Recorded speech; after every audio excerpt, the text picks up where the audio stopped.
আসসালামু আলাইকুম। আম্মা খাসি গোশত রান্না করেছিল, সেই ভিডিওটি আমি আপনাদের সাথে শেয়ার করছি। তো রান্নার রেসিপিটা একটু অন্যরকম। আমরা সচরাচর বাসায় যেভাবে সবাই রান্না করি, আম্মাও ওইভাবে রান্না করে, মাঝে মাঝে এভাবে রান্না করে। যখন বাসায় গোশত একটু অল্প থাকে তখন এভাবে রান্না করে। তো খাসি গোশত অল্প ছিল, এর আগে রান্না করে খেয়েছে, আর আমার জন্য এতটুকু রেখেছিল। মায়ের মন তো, এই জন্য আর কি। তো আমার সব কিছু একসাথে দিয়ে, মাংসের যত মশলা ছিল সব দিয়ে ভালোভাবে কষিয়ে রান্না করবো। তো আমাদের গোশ থেকে যে পানি বের হয়েছে সেটা দিয়েই কষিয়েছে। তো এখানে লাচি চুলাই রান্না করা, লাচি দিয়ে রান্না করা মাটি চুলাই রান্নাটা এমনিতেও অনেক মজা হয়। আর দেখেন কালারটা কত সুন্দর এসেছে, কত রোজ এসেছে। সব মিলে আমার কাছে লাকড়িতে রান্না করাটা খুব ভালো লাগে।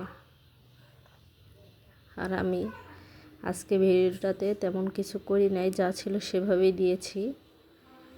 তো আমার মায়ের হাতে যেহেতু রান্না, আর মা তো মাই হয়, মা যেভাবে রান্না করে সেটাই অনেক ভালো। সবাই একটু আমার মায়ের রান্নাটা দেখেন। এই যে বললাম না, অন্যরকম রান্না হবে। মা এখানে পটল আর আলু দিয়ে দিচ্ছে।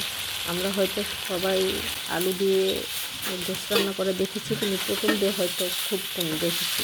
যারা উত্তরবঙ্গের তারা জানতে পারেন যে পটল দিয়ে রান্না হয় এভাবে, খেতে অনেক মজা। আপনারা একদিন ট্রাই করে দেখবেন। আর যদি কখনো মনে হয় যে রেসিপিটা ভালো লাগবে, নেক্সট টাইম যদি চান আমি ডিটেলস আপনাদেরকে দিয়ে দেবো রান্না করে।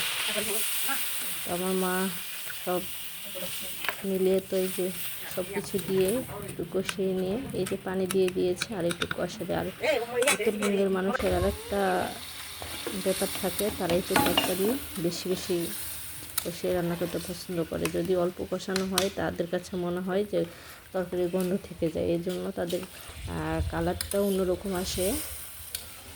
আর আমার ছেলেও এসে বলছিল যে গরু গোশ কোথায়, মাছ কোথায়, সে বিভিন্ন কথা দেখে বলছে। আর কথা আওয়াজ আপনারা পাচ্ছেন।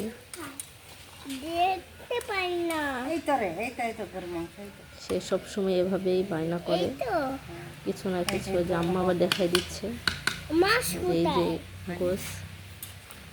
এখন এরপর বলছে আবার মাছ, মাছ কোথায়, এরকম। তো এইভাবে রান্নাটা আম্মা শেষ করে নিয়েছে। এই যে রান্না শেষ করার পরে দেখেন ফাইনাল লুক কত সুন্দর এসেছে, কত সুন্দর।